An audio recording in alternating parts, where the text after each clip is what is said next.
So we'll continue on with more readings. I'm going to start with revisiting some teachings on walking meditation and starting with something that Luangpur Liem actually wrote. And it's very rare that Kruba Ajahns write anything. It's normally just speaking from the heart, and there's a couple times that Luangpur Liem has actually written little treatises, little teachings for us, and this is one of them. So I'll start with this. This is called Walking with Awareness. It's a little booklet that was done by Wapananachat. And I think it might have been, it was translated by Ajahn Nyaniko, who was spending a lot of time with Luangpur Liem at that time. Walking with Awareness, a guide to walking meditation, written by Luangpur Liem Tita Dhammo, translated by Tanio Bhikkhu.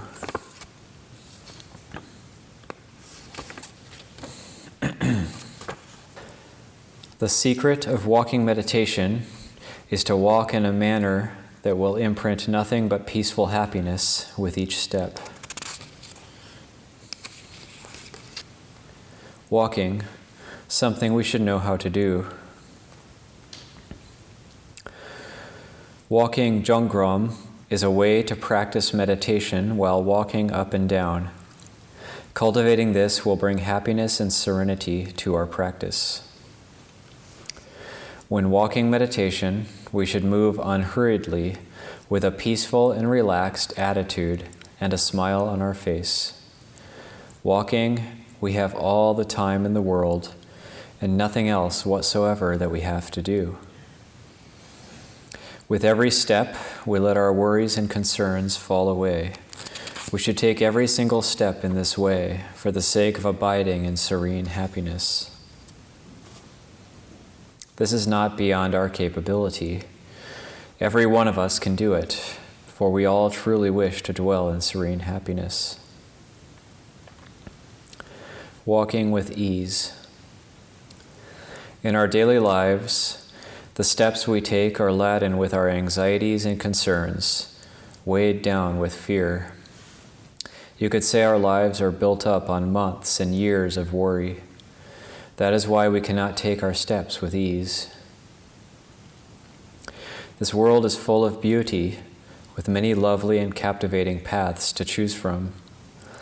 There are paths scented with the fragrance of blossoms and arrayed with tasteful selections of color.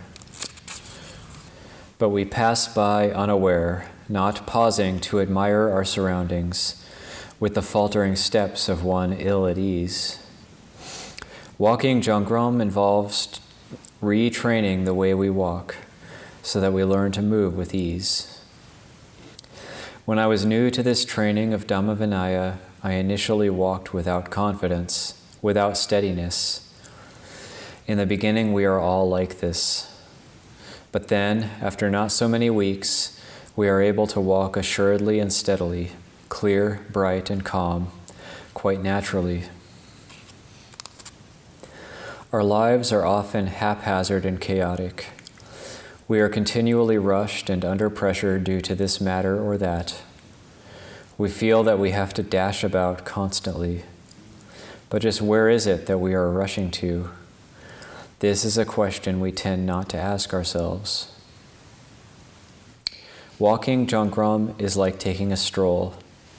We don't need to set any definite goal or time limit.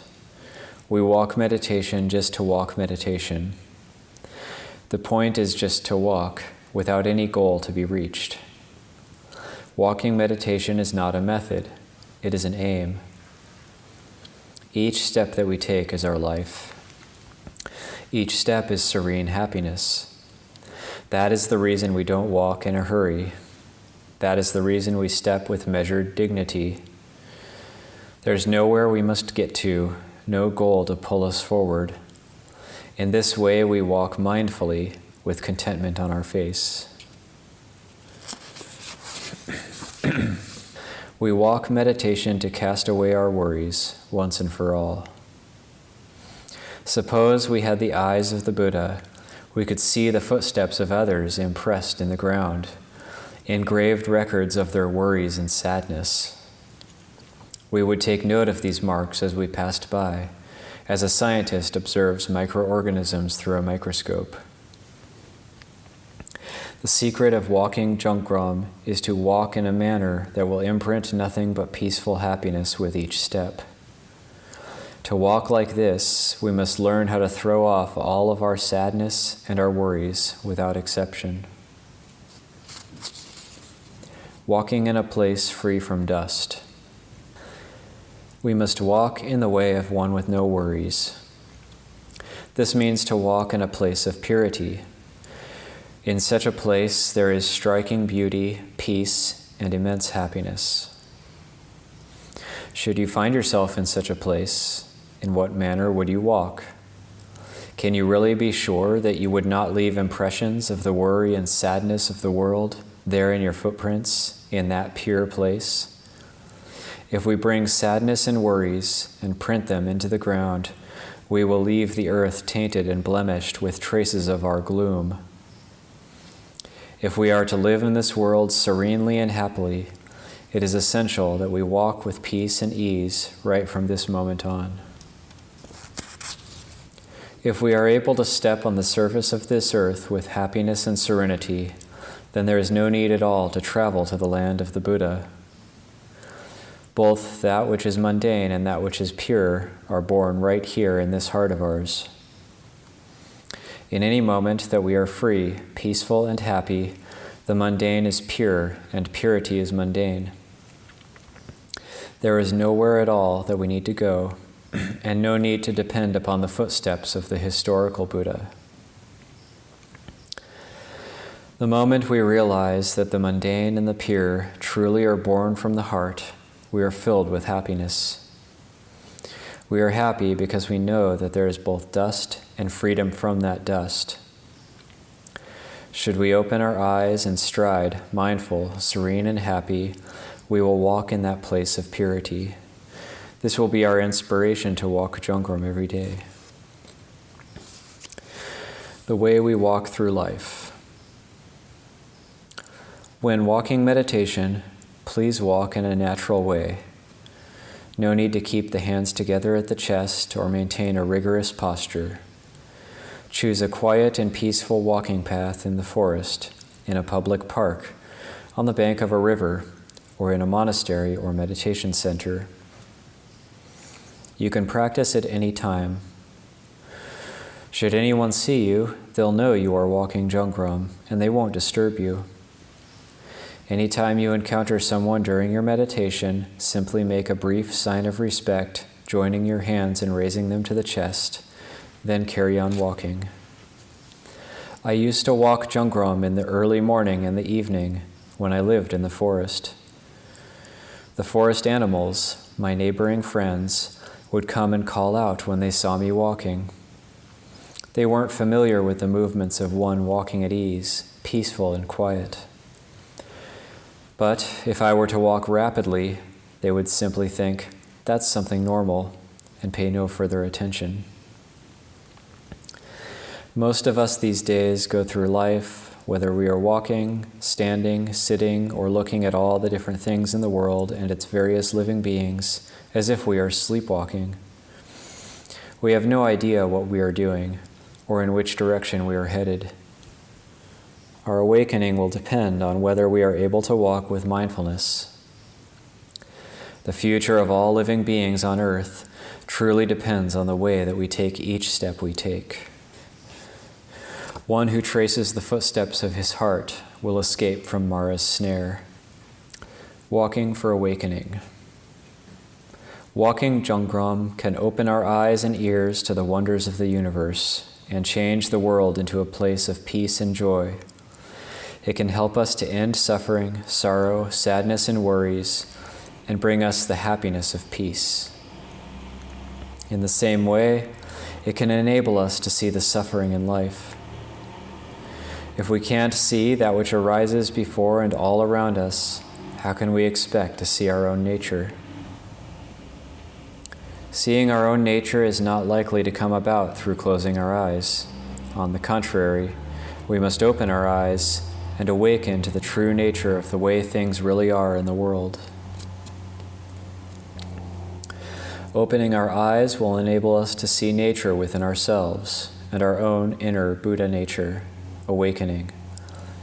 The hardships of poverty and the allure of wealth, even the power that these things can hold over us, cannot separate us from our own essential nature. Walking paths shaded with leafy trees and others with lovely coverings of fallen leaves, these are the Jungram paths that lie ahead of us. We should take full joy in these meditation paths. They won't lead us astray. While walking, we will observe and take note, awakening to the true suffering of the world. Every walkway in this world can be a walking meditation path for us. As we awaken, we will not hesitate to walk upon these paths at all. Doesn't our anguish in life merely arise from doubts, hesitation, and worry? Awakening to the suffering of our fellow beings, we feel nothing for one another but kindness and compassion, just like a bodhisattva. Breathing with mindfulness. Breathing with mindfulness is different to ordinary breathing. To breathe with mindfulness means that as we breathe, we know that we're breathing. When we breathe in long, we know we are breathing in long. When we breathe in short, we know we are breathing in short. When we breathe in a subtle breath, we know we are breathing in a subtle breath. How can we focus on breathing and walking at the same time? One way is to combine the breathing and the walking together using a counting technique. We can count the number of steps we take. Or, to put it another way, we can measure the length of our breath according to the number of steps. How many steps do we take as we are breathing in? And how many steps do we take as we are breathing out? Do this for some time, for a number of weeks. Give it a try. Test it out. Slow down your steps, but not too much, and breathe normally. Don't try to lengthen your breathing. Try this out for a period, then begin to take note. As you breathe in, how many steps are there? Using this method, our attention is on our breathing and our walking at the same time, and we develop a close connection to the peacefulness and clarity of our walking and our breathing. This increases our attentiveness, peacefulness, serenity, and happiness. It calms and refines the object of our attention. This is awakening, this is knowledge, and this is wisdom. So that's Longpo Liem, Treatise on Walking Meditation. And you may have noticed some of that was perhaps different than the walking meditation pamphlet from Ajahn Nyaniko that I read the other day. And it's just another way of thinking of walking meditation with Longpo Liem putting more emphasis on peace and happiness rather than having a rigid time frame or a very clear posture. So he's actually speaking in praise more of the going for a stroll style of walking meditation. Any questions or comments on that before I move on?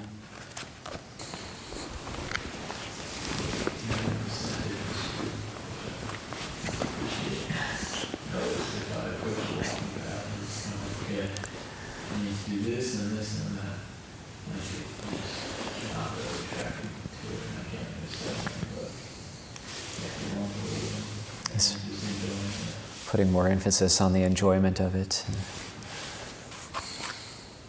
Okay, and this is a talk by Tenisero Bhikkhu, Ajahn Geoff, Walking Meditation, Stillness in Motion. It's a talk given on July 20th, 2006. It's from Meditations 4, page 76.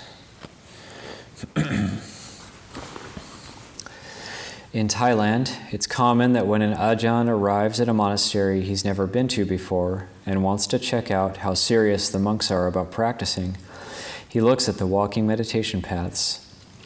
If they're well swept and obviously well worn by walking, he takes it as a good sign. One of the reasons, of course, is that if you look at the place where someone sits, you can't see how worn it is through the sitting, whereas walking wears a rut in the path. But the other reason is that walking meditation is an essential part of the practice that people tend to underestimate. By and large, we emphasize the sitting and see the walking simply as an opportunity to get a change of pace from the sitting, to get up and stretch our legs a bit. But that's not the only purpose for the walking. In the canon, when the Buddha talks about the benefits of walking meditation, some of them are health benefits, but in terms of the mind, he says that the concentration developed while walking is not easily destroyed. This is an important point to ponder. When we sit quietly, we're trying to get the mind still, and we try to keep the body still as a way of helping the mind along. But you also want to be able to keep the mind still in the midst of movement, in the midst of activity. That's where walking meditation comes in. When you get up from your sitting meditation to walk, try to maintain the same center you had while sitting. You might think of it as a bowl full of oil that you're carrying with you as you get up from the seat and walk over to the path to continue walking. If you don't want to spill a drop, that requires a readjustment in where you keep your focus. Normally, when you open your eyes, the first tendency is for your awareness to go flowing out the eyes, out into the world of your visual sphere. You lose some of your sense of being inside the body.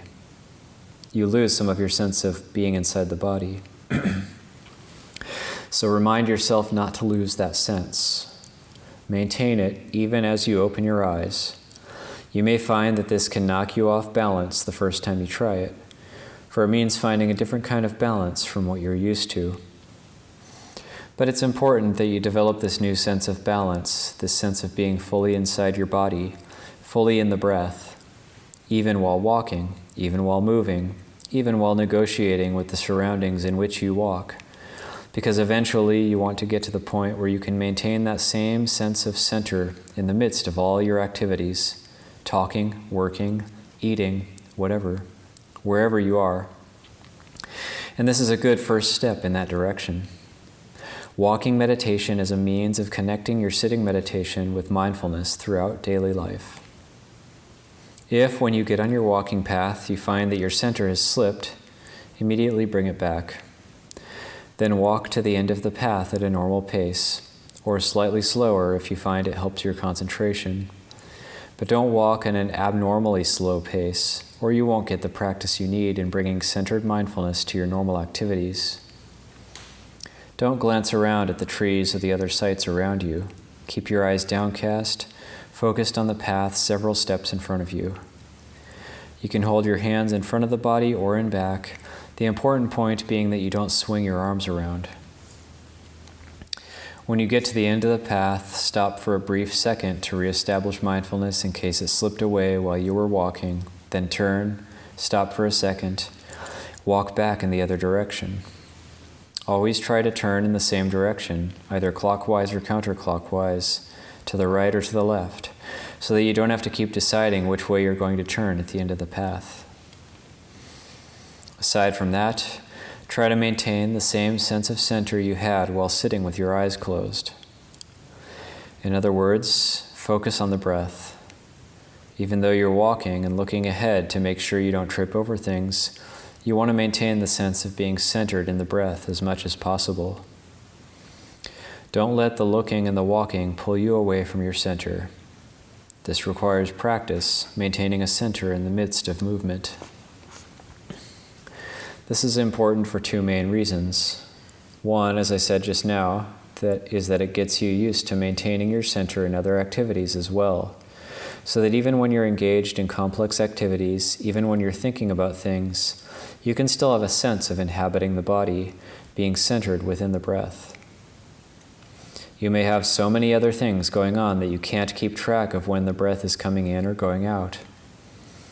But you should be able to maintain a sensitivity to the energy tone in the body, where it's relaxed, where it's tight. What you can do to keep it relaxed and comfortable in all situations. You're inhabiting the body. You're not going off entirely into some other thought world. This keeps you grounded. Gives you a place to return to as soon as you've done whatever work needs to be done in that thought world. Otherwise, you hop trains from one train of thought to the next train of thought like a hobo, and you end up in Lincoln, Nebraska. Whereas if you're grounded here, as soon as the thought world has done its work, you're back here with the breath again. That way you can stay grounded in the midst of your different activities. You don't get lost in the course of the day. The other reason why it's important to develop this ability to stay centered in the midst of activity is that while you're doing walking meditation, you begin to observe how the mind slips out. It's often the case that you gain insight into the movements of the mind a lot more easily while you're walking than while you're sitting, because when you're sitting, everything is supposed to be totally still. You don't have to pay attention to anything else at all. You can clamp down on everything and get very, very centered, very, very still. But while you're walking, you still have to watch. You still have to move. There are decisions to be made even in the simple matter of walking. Where you're going to place your eyes, where you're going to step, noticing how close you are to the end of the path. Simple things, but they're movements of the mind. And when the mind moves that way, it's easy for other intentions to sneak into the movement to divert it to their own ends. If you're not careful, they'll pull you away. But if you get used to looking for them, you gain a sense of how the mind tends to flow out. Luang Pu Dun talks about this in his short definitions of the Four Noble Truths. The mind that goes flowing out, he says, is a cause of stress. It's good to be able to catch that flowing out in action, to see the current, to see how and why it moves, and to get practice in not flowing along with it. Ajahn Lee also talks about this in his discussion of mind as a frame of reference. You start, he says, with a sense of awareness that's still and bright. Then a current flows out from that awareness and goes to sense objects. Sometimes it's looking for something to get angry about, sometimes for something to get greedy about. The reason we don't notice what's happening is that we tend to go with the flow. But if you put yourself in the same position as when you're doing walking meditation, that you're going to stay still even though other things have to move, you can develop the skill needed to stay still while the current of the mind is flowing out, and you don't need to go with it. You watch it go for a little ways, and because you're not inhabiting it, it just falls short of it. It just falls short of its mark and dies. So you get to see the mind in action and yet not carried away by the action. This way it's a lot easier not to go along with everything that comes flowing through the mind. You get a stronger sense of the observer that can watch the movements of the mind as events, not as worlds to inhabit. If you got into those worlds, they'd turn into all kinds of stories and take you to a dark place on the outskirts of Bangkok, shoot you, dump you out of the car. But when you see them simply as events, you don't get involved unless you see clearly that they really are useful. This puts you in a much better position not to get carried away by things. The same ability to watch movement but not move along with it helps you analyze your own concentration. The canon talks about developing an ability to step back a bit from your concentration after you've mastered it. In the first stages of concentration practice, the Buddha recommends learning how to indulge in the concentration, enjoy it, immerse yourself in it, really get absorbed. In other words, you fully plant your mind in the object and become one with it. While you're doing that, you can't think analytically about what you're doing at all. You're totally focused on the one object, the one perception. You may adjust it a little here, a little there, but when you've done enough adjusting, you allow yourself to get immersed in it. While you're in that state, you can't do much analyzing of any sort. But then the Buddha talks about stepping back a bit. The image he gives is of a person sitting, looking at someone who's lying down, or of a person standing, looking at someone who's sitting. You're above the other person a bit, and you can observe what the other person looks like, what he or she is doing. In the same way, you can learn how to observe the mind while it's still. You aren't so totally implanted in the object, but at the same time, you don't totally leave concentration. The reason you can do this is because you've developed the skill through walking meditation for the observer to be still, even though there's a little bit of movement in the mind. This way you can observe your state of concentration. The Buddha recommends lots of ways you can observe it. Look for whatever you can recognize as form, feeling, perception, thought construct, or consciousness within the concentration, and then contemplate its behavior. One simple way is contemplating the activity of perception. To what extent does the perception you're using as a marker for your concentration create stress or disturbance for the mind? Learn to observe that perception, the label you place on things, as an act of the mind. There's an element of intention behind it, or many times there's a whole frame of reference for that particular perception, a whole world of background. But if you can see the perception as an activity with a beginning, a middle, and an end, you see that the perception is one thing, the actual object of the perception is something else. One of the classic analogies the Buddha gives is of a mirage. You see a tree in the mirage, even though the actual tree is much farther away than the image of the tree in the mirage.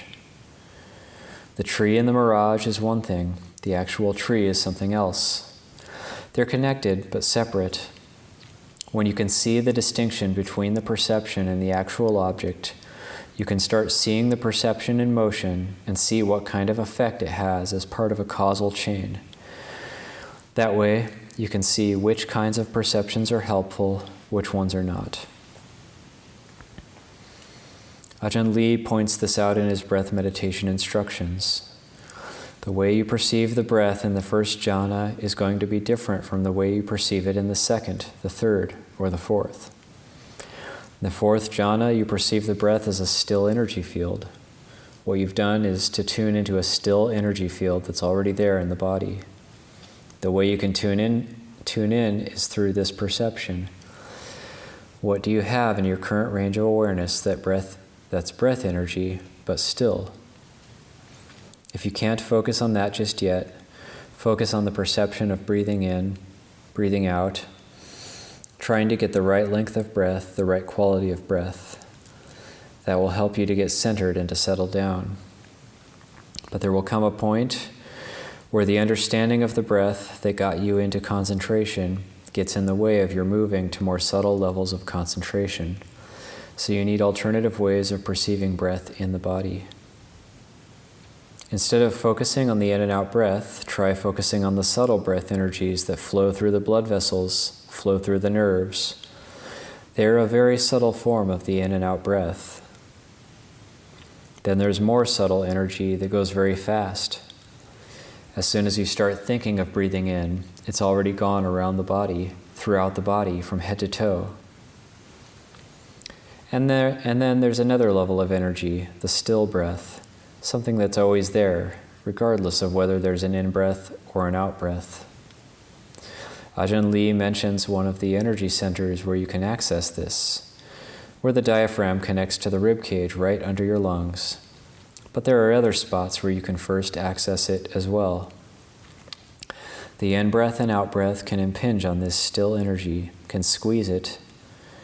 But if you decide not to let the in and out breathing interfere with that sense of still energy, you can then let that sense of stillness suffuse the whole body. You move to a deeper level of concentration where everything feels wide open, still, and free. You've done this by focusing on your perceptions as events, testing their results, and then changing them to give better results. As you grow more proficient at this, you can start observing the entire process to see how perceptions shape your experience as a whole. That's one way of developing a sense of disenchantment and disengagement, seeing how what you thought were the raw data of experience are already shaped by perception. This is one way to develop insight in the course of practicing concentration. This all depends on that ability to observe the mind in action and yet not get caught up in the action. And this is why walking meditation is so important, because it helps give you practice in perfecting that ability. So don't think of the walking simply as something you do when you get too tired to sit, or as something where you simply go through the motions until you're ready to sit again. It's not a meditation break. It's an essential part of the meditation.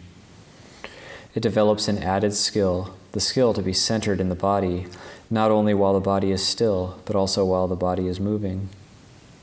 Walking meditation teaches you to be still in the midst of movement, to get a stronger sense of the mind as the observer that doesn't move along with the things it observes. Remember that chant about respect for concentration. It doesn't apply only to sitting concentration. It also applies to walking meditation as an essential skill in your concentration practice. To develop respect for these things, as the Buddha said, puts you in the presence of Nibbana.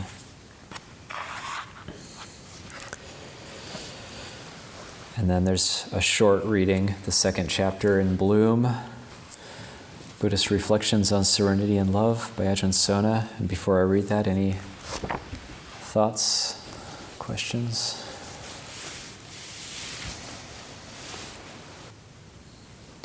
This one's shorter than the one yesterday, so we'll see how long it takes. Chapter 2, Binoculars Clear and Focused.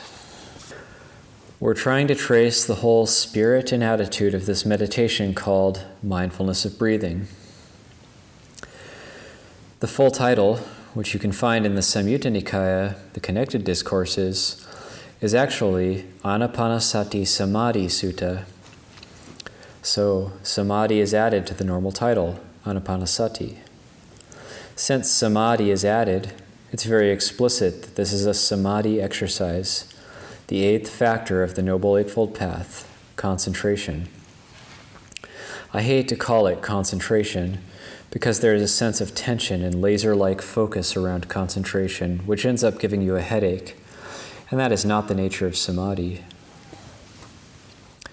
There is an element of focus, but it's more like focusing a pair of binoculars. You see the difference between that and focusing a laser? It's when those binoculars suddenly come into clarity. The mind is ordinarily unfocused. It's in roaming mode. Another way of talking about delusion is also a lack of clarity. What is it to be clear, lucid? We have to use similes from the visual world. We're trying to talk about the mind focusing, and it's such a beautiful thing. For instance, think of a radio station not on the channel, just off the channel. I'm so out of touch with radio stations. Maybe they don't do that anymore. Digital radio stations can't get off the channel. But when you used to have those little knobs you turned, you could not be on the channel and it would be all fuzzy. Then when you finally dialed it in, something happened. Clarity. That's what we're looking for, this lucidity and clarity of the mind. I think that as you use the breath, you need to know where you're going with this and what you're looking for. That's one of the things. Like the sun coming out from behind the clouds, like the moon coming out from behind the clouds. This is one of the similes they use regularly, that the atmosphere can have mist and clouds and smoke, and this is a simile for the mind. When the mind becomes lucid, it's as the moon comes out and shines from behind smoke, mist, clouds. So the mind comes out and shines. It's luminous. I don't want to get too carried away with the idea of light, though. This is one of the things that I think is somewhat misleading. It's very clear that certain psychological states do produce certain emotions. Moments in life can change your sense perception where you might describe what has happened to be as if darkness had come over your mind. When you're depressed, when you're afraid, it does seem the only description is darkness, that there's a kind of loss of light. It's almost as if the sun isn't shining properly, and then the darkness ends. Then you feel relief. Everything looks luminous. you can actually have an increase of visual consciousness where everything looks luminous. So it's not totally misleading, but I don't think people should get too literal about lights shining, almost as if shining in your eyes and so forth. Keep it more poetic. It'll be more meaningful as poetry. You'll also know that at some points in your life you have experienced this. If you can't remember it, keep an eye out for what happens when your mood changes. Even if you're outside walking on a very gloomy, rainy day, then the sun comes out, the mood changes. This is the luminosity that we're actually looking for. Light has no significance in itself. It's a side effect of the lightening up of the emotions, the heart element. What is it that lightens up? Is it the oppressive qualities of life? It is the oppressive qualities of life which become habitual. There is a habit of weight in our lives. It just becomes the norm so that we begin to experience it all day long, then right into the night, and sometimes into our dreams as well. It's an oppressive sense of demands and a certain sense of relentless vigilance over some unspecified possibility of danger somewhere. You're like a deer out there. You see the deer. They're incredibly vigilant because they really are at risk all the time. But we end up being like deer. We end up habitualizing this vigilance, safety vigilance. This is depleting. Are we never safe? Now, Buddhism, the Dhamma, comes at it in two ways. The Buddha says, let's get it clear, you're never safe. Now, let's get it clear, quit worrying. You're never safe, so just stop worrying about it. Being hypervigilant does not make anything safer. You have to realize that there are some things you can count on in life, and certainly death is one of them. There are some certainties. At first, we don't want to hear that kind of thing. We're walking around trying to be vigilant as if we could escape this possibility of death, but we can't. We are mortal, very vulnerable, and things are out of control. It's very uncertain. Once we reconcile ourselves with that, we only have one little area left. It's a profound area, actually. It's the inner life where we decide to accept the truth about things, how it really is. It's not that hard to see. Just take the filters off. Look around. What you see is fact, and we shouldn't distort it in any way. We shouldn't think we're going to get away with it. Others might have a problem, but thank goodness it won't happen to me. You have to reverse that. Just say, any day it could be my turn. That frees you. It lightens the heart. You've accepted the truth, and now what? What's left to do with it? This breath meditation helps you move toward an acceptance of truth. But the samadhi part of it is to live beautifully without ignoring the truth. The Buddha is going back to this period of childhood before you are existentially anxious about everything. Was there ever a period in one's life before that constant vigilance and anxious concern was there? This gives you a hint of where this might lead with the breath. This is where it's going. With the breath, we want to use every resource we have. It's not merely watching the breath. That's not the instruction. There's some very strong suggestions for you to do something while you're watching the breath. One of them is to brighten your mind, to gladden, cheer, raise the mind. At the end of many a Dhamma talk by the Buddha, they say, and he had a cheered, gladdened, raised the spirits of whoever he was talking to, whether it was monks or lay people. There's a very deliberate intent to change the whole emotional structure and the mood, as well as to shed light on things, to expose the truth and to show a way to be with the truth without being oppressed. He's lifting oppression from that emotional structure. This is also what you're encouraged to do for yourself, as if the Buddha is talking to you in the breath meditation. He's saying, the mind has a tendency to wander, so one of the primary functions of breath meditation is to reduce or cut off completely discursive thought. Discursive thought is discourse.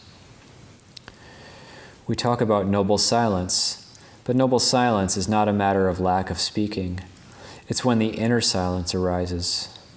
Noble silence is when you stop talking to yourself, when it stops talking to you, or you stop answering at least. This is how one really becomes a self-contained person, one who can be happy in many different circumstances. This is the art of inner silence.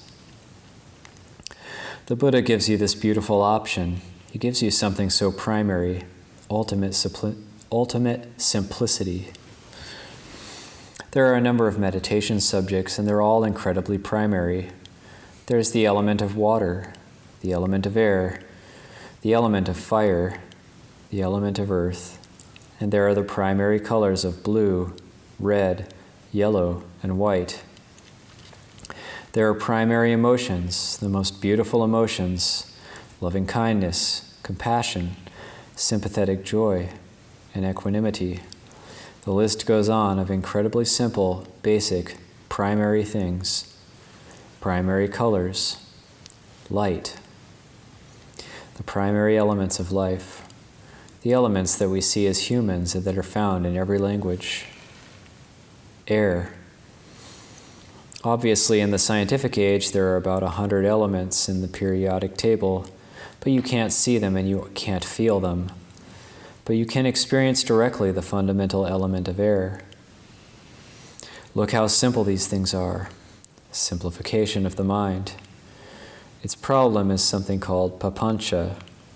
This word papancha is variously translated through history, but actually the way most monastics understand it now is something called proliferation.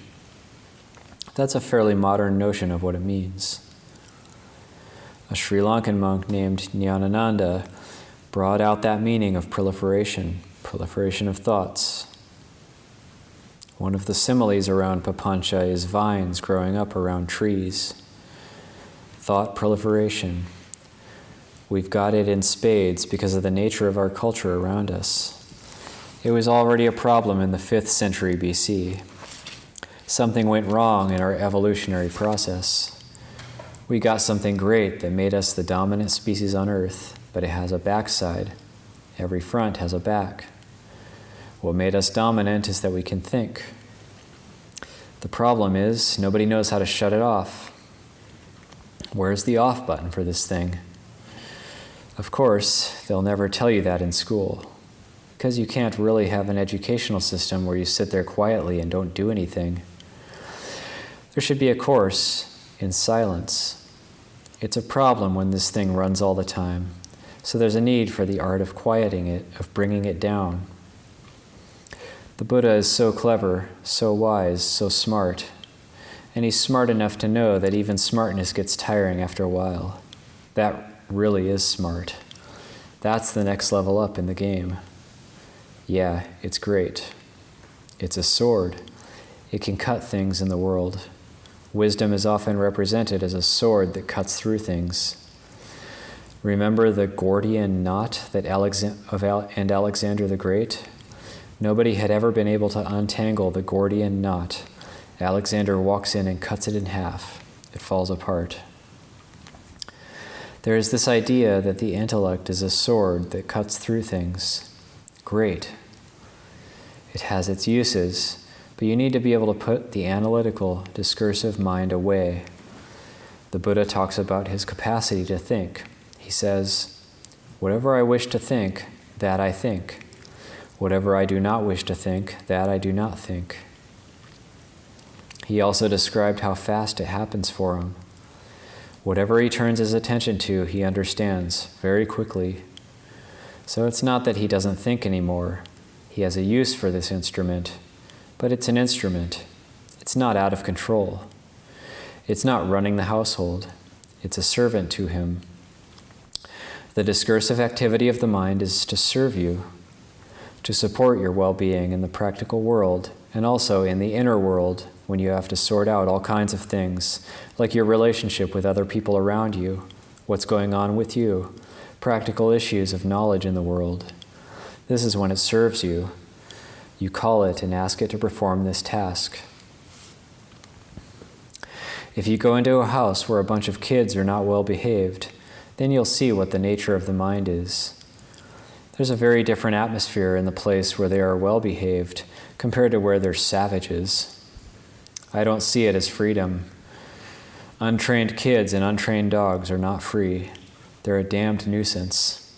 And this is the mind being trained. Our minds are a nuisance as well if they're not trained. They bark all night. They will dig up the neighbor's garden. They will dart out into traffic, etc. That's not man's best friend, is it? It's not your best friend. The most beautifully trained mind is like a seeing eye dog or a search and rescue dog. This is a blessing. A friend that is lucid, attentive, understanding, clear. This is a blessing in life. One who is chaotic is a burden. You might make some merit with compassion in that case. It's always possible that you get some gratification from helping somebody who is staggering around the world as if they're blind. But to be in the presence of somebody who is lucid, clear, orderly, this is such a privilege. So this is the purpose of the breath meditation, to bring this thing into clarity and lucidity so you can look through the binoculars and see the details. Binoculars take some time to make. A while back, I was reading about the history of lenses and the discovery that you could magnify things, that you could put two lenses together to see into things. There's a huge amount of work involved in the polishing of lenses. Before we see anything, it has to be lucid, clear, and free of all these impediments. They talk about the mist and the twinkling and so forth in meditation. All these little distracting elements, little visuals and wanderings and cloudiness of the mind, they overturn the purpose of this. The purpose is to use this breath, the air. The breath meditation and air element are the same meditation. It's really quite important that we understand that breath meditation is air element meditation, and they share something. Air is not a visual thing. It's something you can feel, but you can't see. It has no shape or color. It's possible, of course, when you do breath meditation a while, then you step outside and you see the wind blowing through the trees, bending and waving in the trees, you will feel a kind of connection. Because the mind is so preoccupied with this air that goes in and out of you, it also blurs the line between the external environment and the internal environment. One of our problems in modern times is that we've utterly divided objective reality and subjective reality. Science has this presumption that there are an independently existing external reality that is always behaving according to laws and has nothing to do with internal consciousness. You were born and raised in a culture that talks like this all the time. It's bound to have an effect on you. This is a fairly modern idea. It only occurs in one culture where this absolute distinction between the objective reality and the internal reality is made. This society gives priority to the objective reality. Earlier cultures didn't give priority to external reality. They'd say internal reality is obviously more important. How I feel about things matters. I can't dismiss this. The Buddha is not denying there is an external reality. He's just saying it's not the main issue here. The main issue is your subjective experience of suffering. Suffering has a broad range, including just the problem of being alive, the existential pressure. We have to understand where the Buddha is coming from, and we have to be aware of our own conditioning. Why do we have trouble with this breath stuff? It's because we have to overcome things. It's not a scientific experiment. It's something for the mind. When this external reality called the air passes into us, becomes us, what is that experience like? We abandon objective reality to just feel what it is. When it enters through your nasal cavity, you are hollow. There's nothing in your head. That's what it feels like. We impose an objective idea about what our head is, but we want to step into a different kind of reality here and allow there to be nothing in your head. In the end, if we get into a nice deep stillness, our body also will disappear. Just being may be a wisp of the body. There's many a statement in the suttas about what the arhat feels like, and they often talk about being a tuft of cotton blowing in the wind, just dandelion fluff floating in the wind. That's how light they feel. That's not imagination. That is objective reality. They only weigh a quarter of an ounce. Why? Because emotional oppression, the weight of the mind not well used, is what causes there to be a body. The body is experienced through the mind. Most modern science is aware of the brain. They would say all of our experience of the body is a function of the brain. They say, yes, there is this body, but if we do something with one of those little circuits in your brain, your leg disappears, or it moves over to here, or it appears on your face. All kinds of weird things do happen like that. When you lose a limb, there's a problem with an itchiness on the hand that isn't there. Phantom limb syndrome. You don't have an arm, but you do have a terrible itch in your hand. What are you going to do about that? Apparently there is a way, though. You can find the itch because your arm, your hand, is very close to your upper lip in your brain. Eventually you can learn to scratch your hand by scratching your upper lip, because nerves will migrate to the lip. So we're in a different reality now, aren't we? It's very scientific, but it's very weird as well. Your body is in your mind. The Buddha knows this very well. The body is in the mind. He doesn't care where it is in the brain, because that doesn't really matter. It's how you experience your mind. We all know what a mind is, yet we can't point to the thing. It's the dominant reality. It's what we know directly for ourselves. The rest we do not know directly for ourselves. The external universe may or may not be out there. It may or may not look like what we see, but we're not too sure. We know for sure the direct experience of our own mind. That we know. Within this mind we have a body, and it changes depending on the state of the mind, our state of mind. The body is held in the mind. We can change the mind, play with it. The Buddha is an incredible explorer of the mind. He's trying all kinds of interesting things. He's sitting there very deliberately, not thinking. I'm not going to think. I'm just going to feel this breath. I'm going to feel every breath. But the mind needs something to hang on to. He says, I'll try to keep track of whether it was a long breath or a short one. So the first instruction is this: long breath or short breath? Which one is it? Do you breathe out long? Do you breathe out short? Do you breathe in long or short? It's not important, but it gives you something to hang on to and to pay lucid attention to. Not headache type of attention, not scrunching your brow up or anything like that, but trying to adjust the lenses on binoculars or a microscope. It's the same thing with a microscope. A blurry bunch of something, and then you click over to the 500 magnification, and you see a whole world in a drop of water. This is also in the history of science, when these guys got the little lenses going just a few hundred years back. Uh-oh. We discovered in the small dimension of the world there are worlds of beings. Nobody believed it. There was no germ theory, nothing. But a drop of water from a marsh has a world of beings in it. This is the lucidity that we're looking for, so it's very important that we have our similes. What does it mean to concentrate? If we just take the word center out of concentrated, centered is much closer to the idea. With center. To be centered and to be lucid. We're getting these instruments ready. They're useful to us to see what the Buddha is aiming for. At the end of the Anapanasati Sutta, the Buddha asks you to look at the nature of the world. Do you see that it's flowing? That it's not stuff? It's not things. It's flow. It's process. This idea of process is a shocking new discovery for the world. To describe the world, all of it, as process, none of it as things.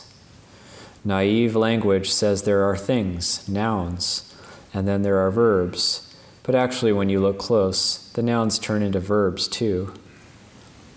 An apple is appling. It's not an apple, it's appling. You are not you are youing, so to speak. Youing. We need to prepare the mind to see this, to enter into a new lucid dimension of reality. Things as they truly are. It's when we see things as they truly are that transformation happens. We feel differently. We don't go back to our old ways because we have seen the world in a different way. This is the function of the breath and why we're cultivating this. We have to keep it beautifully simple. Concentration is merely the adjustment of the lenses until it comes into clarity. When you finally find your way onto the breath, you're going to experience almost a lens-like quality in the mind. The mind seems to suddenly come into such lucidity and clarity. These words keep coming up again and again. There's not much of another way we can explain it or talk about it. You experience a certain luminosity, a certain lightness, light both as in more ability, visibility, to see with the mind's eye, and at the same time a lightness of the body. As a side effect of this, the body is much less troublesome. What an incredible gift. There's no charge for the breath. It's with you. It's available all the time. What you can do with your own breath is astonishing. It's all right in front of you all the time, and a genius comes along and says, by the way, here's what you can do with your breath. Leave it there for today.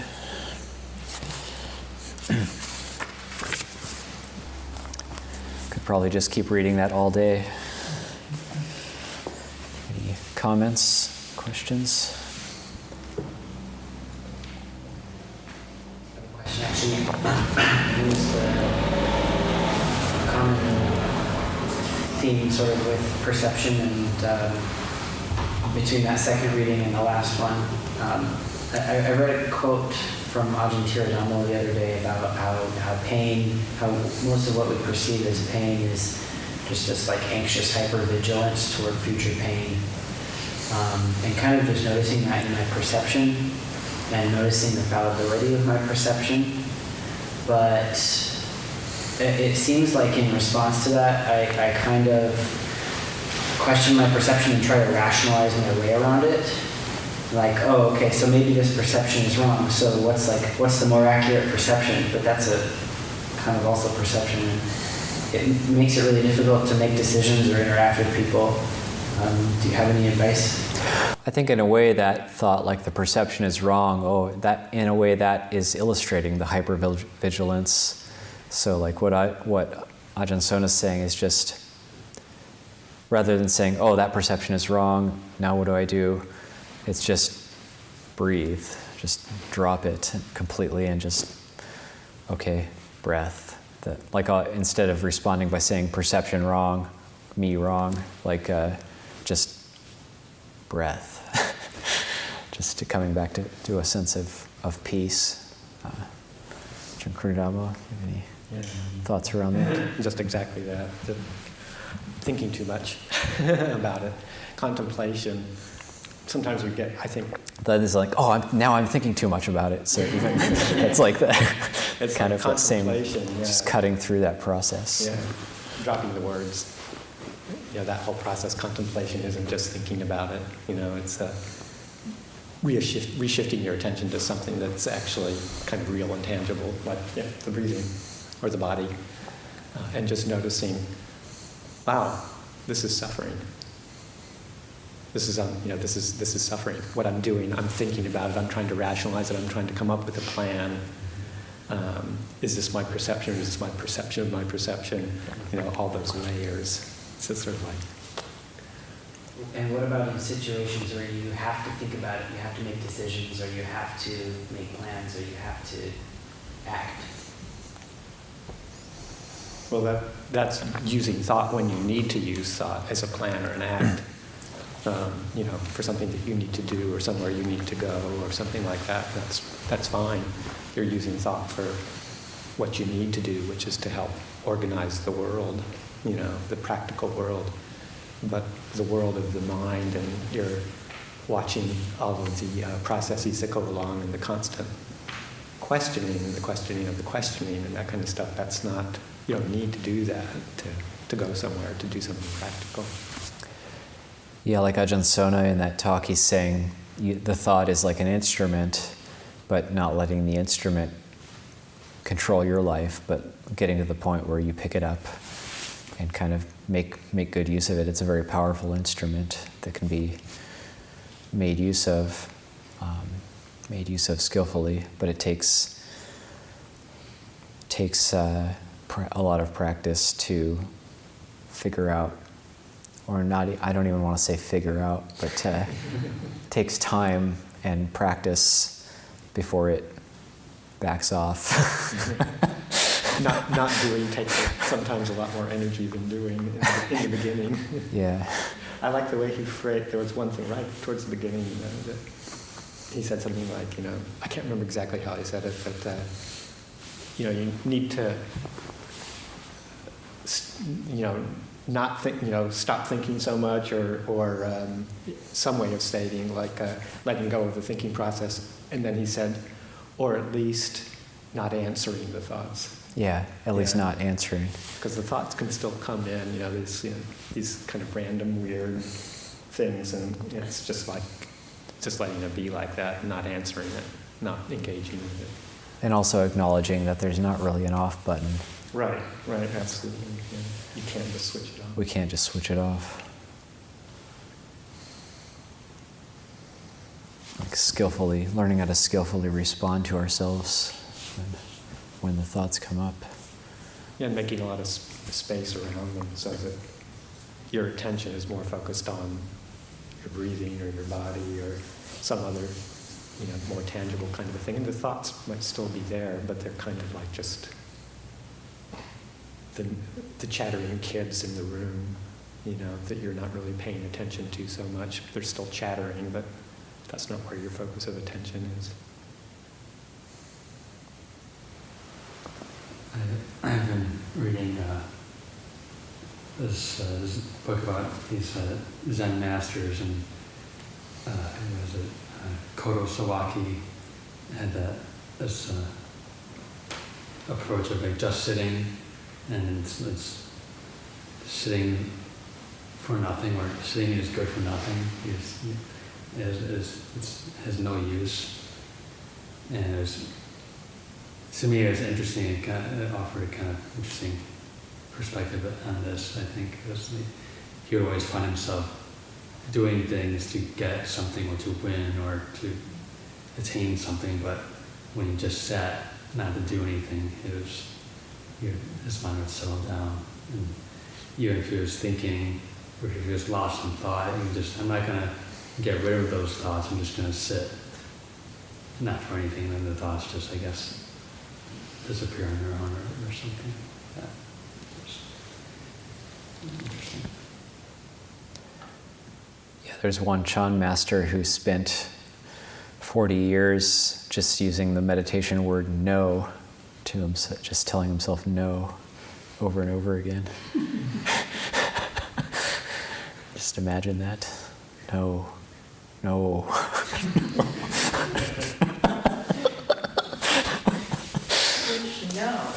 K-N-O-W? No, N-O. Like telling himself no. No. Like N-O. Like, thought that was kind of curious. Yeah. I think that's similar to one of the Thai monks say, "My ao." Yeah. I don't want it. I don't want it.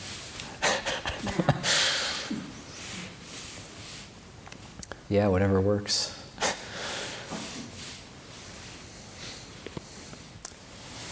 Okay, we'll continue practicing. Good morning. Good morning. Good morning. Good morning. Good morning. Good morning. Good morning.